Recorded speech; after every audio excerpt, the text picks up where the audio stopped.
Our first bill today is going to be House File 3098 from Representative Hicks. Representative Hicks, welcome to the committee, and please move your bill.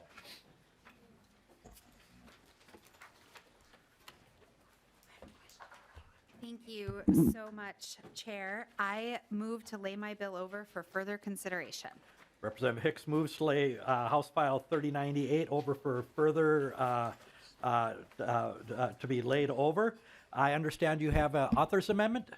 I do, Chair. If you'd like to move it. Yes, I move my A1 author's amendment to get the bill in the shape I prefer. Okay, Representative Hicks has moved the A1 author's amendment to get the bill in the shape she would like. Are there any questions for her? Hearing none, all in favor of the author's A1 amendment signify by saying aye. Aye. Opposed? Amendment is approved.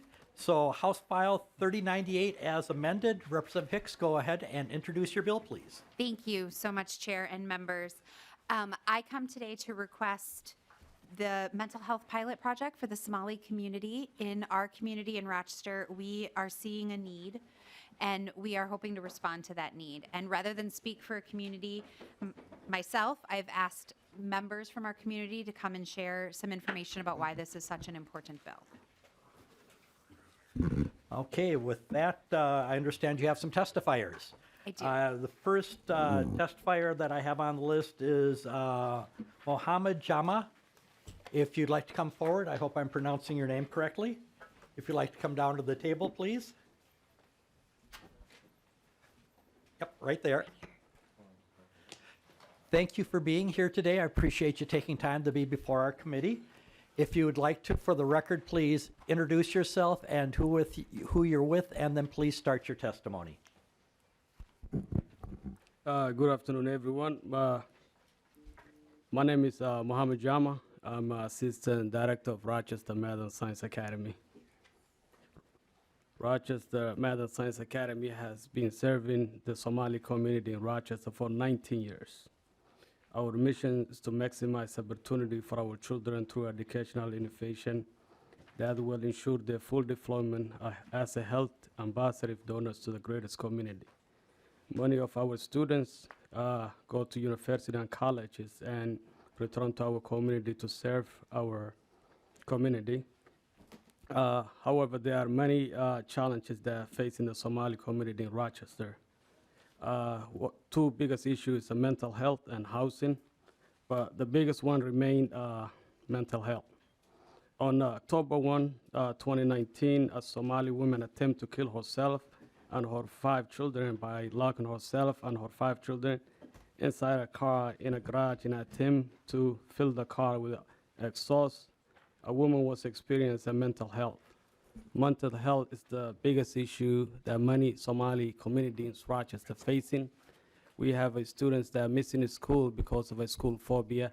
We have families that are experiencing mental health, and it's something they often ignore because some of them think it will go away by itself. They need some type of education to understand what they need so they can get the proper treatment. And I think that's the greatest need is to address and educate our community members. Thank you. Thank you so much. I appreciate your testimony, and thank you for being here today. I will call up our next testifier, and then if the testifiers want to stay around in case there's any other questions. Our next testifier we have is Omar Noor, Executive Director. Please come forward.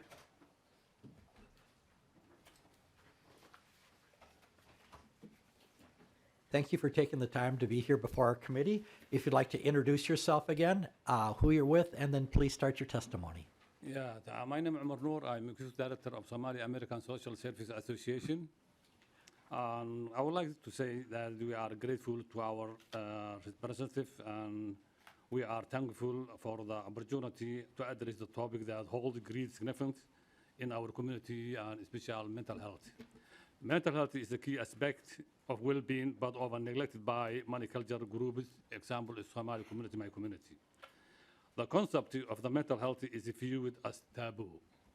When people see struggling community members who is suffering from the mental health related illness, it is ignored. This result is self-harm, suffering to other, and property damage. I would like to share with you the data from the Frontier Public Health and National Laboratory and of the medical for the common mental health disorder in Somali community. They stated that panic disorder 28%, depression 23%, PTSD 22%, anxiety 25%. So we have the case study here.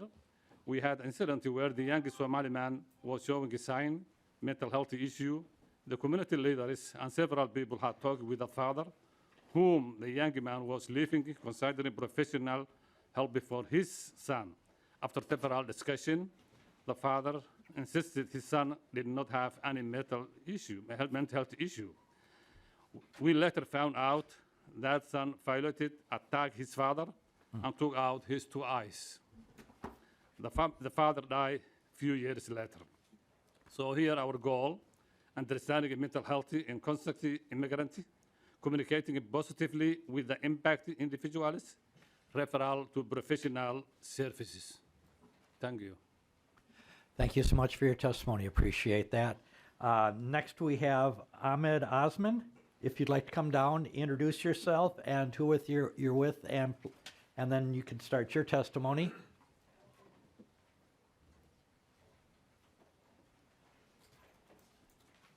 Welcome to the committee, and thank you for taking time to be here today. Thank you. Well, good afternoon, everyone. My name is Ahmed Osman. I am a program manager at IMAA, Intercultural Mutual Assistance Association in Rochester, Minnesota. Why do we push for mental health within the Somali community? My organization has been in existence for almost 40 years, helping for the resettlement of a lot of the immigrants and the refugees. We started with the Southeast Asian all the way with the latest newcomers, the Ukrainians that came into the area. But we have seen a big difference when it comes to the Somali community. Mental health. Myself, I'm originally from Somalia, and unfortunately, I have a lot of neighborhood friends and relatives and people that I'm acquainted that suffered from mental illness. And this has been a subject where it's very difficult to talk about it. Now, when we came into the United States, it has become really clear to us that we need to talk about it and become really transparent about it. Key question is, how do you change the perspective of an entire community that moved into a different world? One of the cases that I was hoping that one of my friends or colleagues will present was a few years back. We had a son that actually took the eyes out of his own father, literally with his own hands. And this was a teenager that had some issues. The father passed away recently, and he used to be a friend of mine, neighbors in the village back home in the city of Mogadishu. He called me 2 weeks before that incident from Nairobi, Kenya, where he was visiting his families. And he told me, my son is having some trouble, difficulties. Can you find, there is a sheikh, sheikh means a religious guy that knows more than us about the Quran and all that. How can he help him? The whole mental illness, the way they see it, is not as a chronic condition or something that needs a doctor's view or someone that's an expert. They believe that this is all about being possessed by a demon or something else, which unfortunately I used to believe too, that way. I mean, 30 years ago, before I moved into this country. And it's normal to view that way. But that's not the case anymore. How can we make them aware that there is light at the end of the tunnel, which means they can recover with the proper expertise and help? 7 years ago, myself and my executive director, we looked into it and we said that we need the help. At that time, DHS was very responsive and they helped us in granting a small pilot project. The same school, RMSA, that's where we looked at it. We identified 11 students, young ones, they were in the middle school. At that time, we hired an expert in DBT, where after 2 years for that program, we saw the difference that it made for those 11 kids. We cannot neglect the future. These are the youngsters. They are the future of the community. They are the future of Rochester. They are the future for Olmsted County. So we have an obligation to do whatever it takes to make them change. The proposal that we are presenting is not just to the kids, because we also find out that we cannot really make a difference if we do not involve the parents into this program. Without the parents' involvement, there is no way. How can we shift the focus of the parents making a priority in only thinking about shelter, food, and clothing? That's the only obligation they really believe.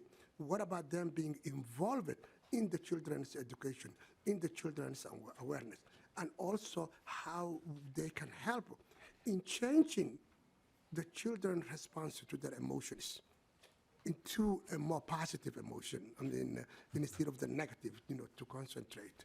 So by no means I'm an expert of DBT and mental illness, but it's just something that I have seen it, that I looked into it, and I think this bill can make a huge and tremendous difference, not only in the academic process, the progress of these kids, but also within the community and behavior, and how can we really, really look at a better future.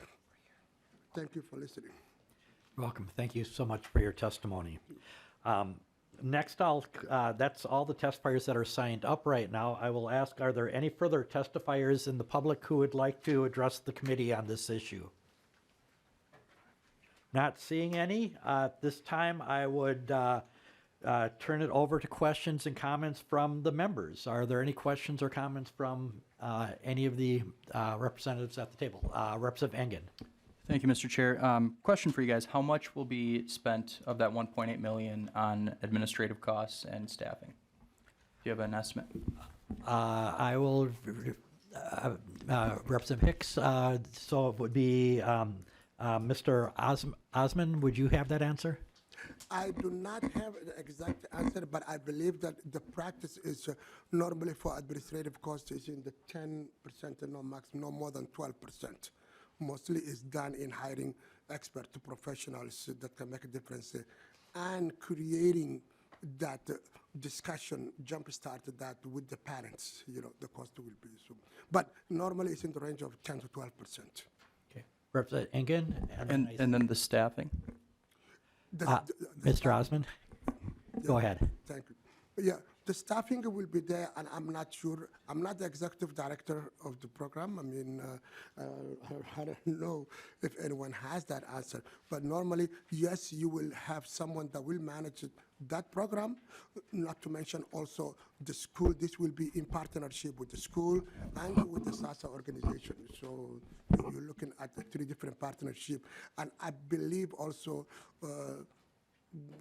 NAMI of southeastern Minnesota might be also put into the picture because previously they provided the experts, for the DBT. Okay, very good. Representative Engen, any further questions? And then I think Representative Baker was first and then Backer. Thank you, Mr. Chair. I'm always in front of Representative Backer.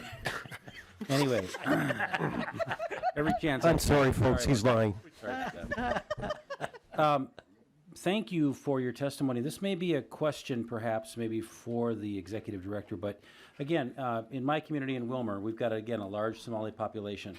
I am actually working right now to try to establish a very specific mental health and really substance use outpatient for our community that's coming together. And the Somali community is really coming together now because the new generations are taking in this information differently than some of the elders. They're involving more imams and trying to have this a conversation. So my question to you, either I don't know who you want to address, who wants to address this, but looking at your website, looking at your board of directors, I don't see maybe that religious connection that I know is so important in the Somali community. Help me understand if we can ever find money for this pilot. I know it's a year more out. I know you pushed it out. But it's important because the community is really struggling with mental health. How are you addressing in Rochester this connection between the deep religion, the religion component to mental health? Representative Hicks? first. I'd like to invite Mr. Noor to come back from the Somali Social Service Agency, because I think he can speak really well to some of those interconnectivities.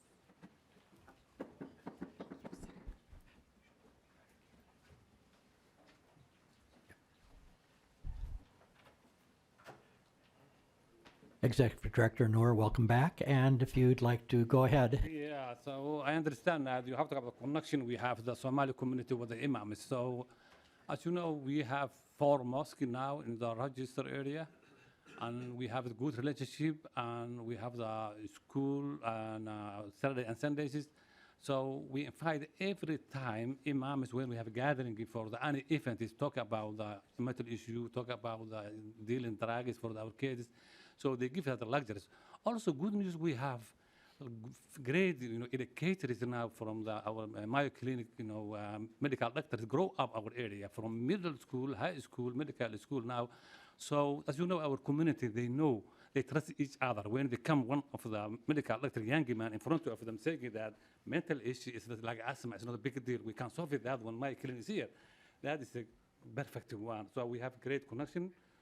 Or the community, for the imams. So imams is the backbone of the community when it comes everything. Solution for the family connection, and this mental issue, education, marriage. So we are backbone for our community. We have good relationship. Okay. Thank you. Thank you, Representative Baker. Thank you. Next, Representative Backer, and then after that, we'll be moving on. Okay, thank you, Chair. And they saved the best for the last, I guess. That's all I have to say for Representative Baker.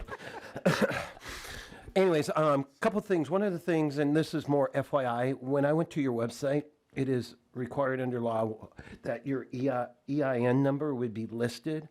I was not able to find, because it's a nonprofit, just FYI, was not able to find that on your website. My question to you is, I looked up the tax return. Now, I know this is a couple years back, but from 2021, it shows a total revenue of $3.3 million and expenditures of $469,000. So my question is, I know that's a couple years back, I get it, but where is that roughly $3 million from 2021? Where did that go? Because that's what it's showing on the recent tax statement that I could pull up online from the Internal Revenue Service. So to me, I think that's not my organization. Yeah, I would just like to, if someone could get back with me, because my organization, Somali American Social Service, and our budget will never increase about 200,000 a year. So we're new, we are growing right now. Yep. I just would like to know where the money is going, because obviously we are stewards of the public treasury, and we ask these questions frequently, but where, in 2021, we had 3.3,469,000 with the expenses, and net assets and funds on balance shows $3,053,000. So we'd just like to know how those funds, what those funds are used for and stuff like that. That's all. That's a pretty good cash revenue. That's a pretty good balance, that's all. Representative Hicks? Yes, thank you. So And I know you don't belong to that organization, and that might be for you, Representative Hicks, excuse me. But, yeah. So- That's what happens when you fall after Baker, okay? So, it's always Baker's fault, right? So, what I would say is that there's several organizations involved in this bill, and so happy to take a look at that. IMMA would be the primary partner in this bill, and IMMA has been in our community for 40 years, and I would be happy to speak with their executive director further to get some more information, but they have been an excellent partner in Rochester for 40 years, and so I have no doubt that whatever your questions are can be answered by their executive director, and I'm happy to make that connection. Okay, Yeah, thank you. and I'm not trying to imply anything. I know Mr. our funds Baker. are limited. Backer, excuse me. See, you got it let's- wrong again. Yeah, I got that wrong again, sorry. I'm But sorry, Chair make sure to go, Fisher. you That's gotta right. go through the chair here, so please. Sorry, Chair? Yeah, I am pulling up the information from IMAA, and I would really like to know that because obviously we want to be good stewards of those public monies. So, and we see each other quite often during the week, so I know you'll share that with me when you get that. Thank you, Representative Hicks. Thank you. Thank you. With that, we'll move back to Representative Hicks. Any closing comments, and would you like to renew your motion as amended? Yes, I would like to renew my motion as amendment. My only closing comment is that our community has, all of Minnesota has struggled with mental health. And I think certain communities have struggled in different ways. And so when we're looking for solutions, I think it's really important, like my colleague said, to look to the community to help solve those problems and not try to dictate for. And so I am just honored to bring this bill and lay it over and to just continue the conversations, because I don't think it's just Rochester's community that needs to be having these conversations. And so thank you so much, everyone. With that, Representative Hicks moves to lay over House File 3098 as amended, and the bill is laid over.